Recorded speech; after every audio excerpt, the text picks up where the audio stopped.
Okay, hello. Hello. This is a video describing and showing how to run a server on your computer. You don't need any other extra tools besides what comes on your with OS X on your laptop. This will allow you to use things like custom fonts, images, and videos, and probably sounds too in your sketches when you're running them on the web. So let's just start by looking at an example. Here we have on my desktop a folder called Assignment 7.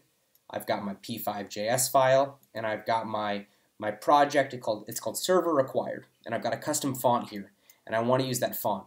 And so I'll open the code just to show you. Then in my sketch.js, I've got a little font here, and I'm trying to load the font. All right, here's my variable up here, and I want to load this font file. No extra path, just the name of the font. But if I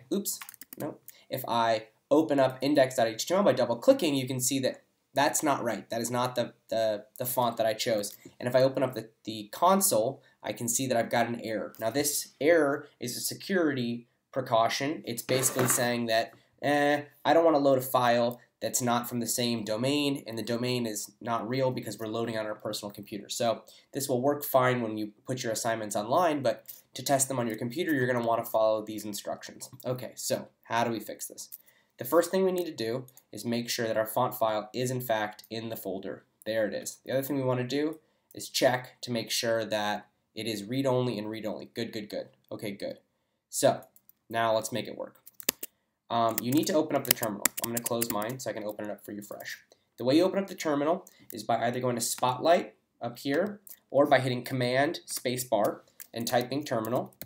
It'll pop up automatically. There it is.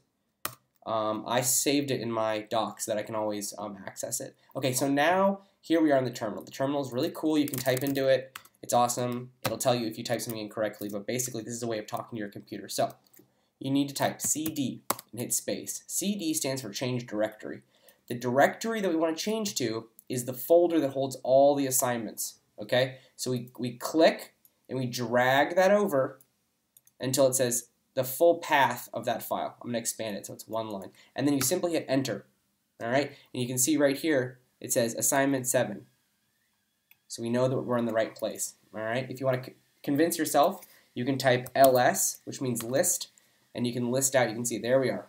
Okay, so good. So now let's start the server.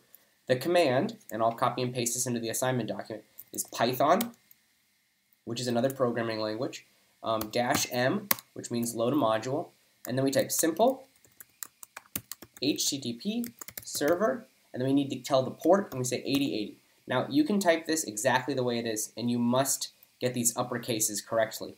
But if you hit enter, it'll say, great, serving HTTP on your local host at port 8080. So now, in order to view this sketch, we need to go to localhost 8080. And you hit enter. And there we see, you can see that this is similar to when we first started our websites. These are the folders that we can go into. So I click in Server Required, and there you are. There's the font being used correctly. You see no errors. So a little confusing, new. We haven't done this before, but just follow the instructions exactly as I listed them and said them in the video, and it should work fine. Okay, goodbye.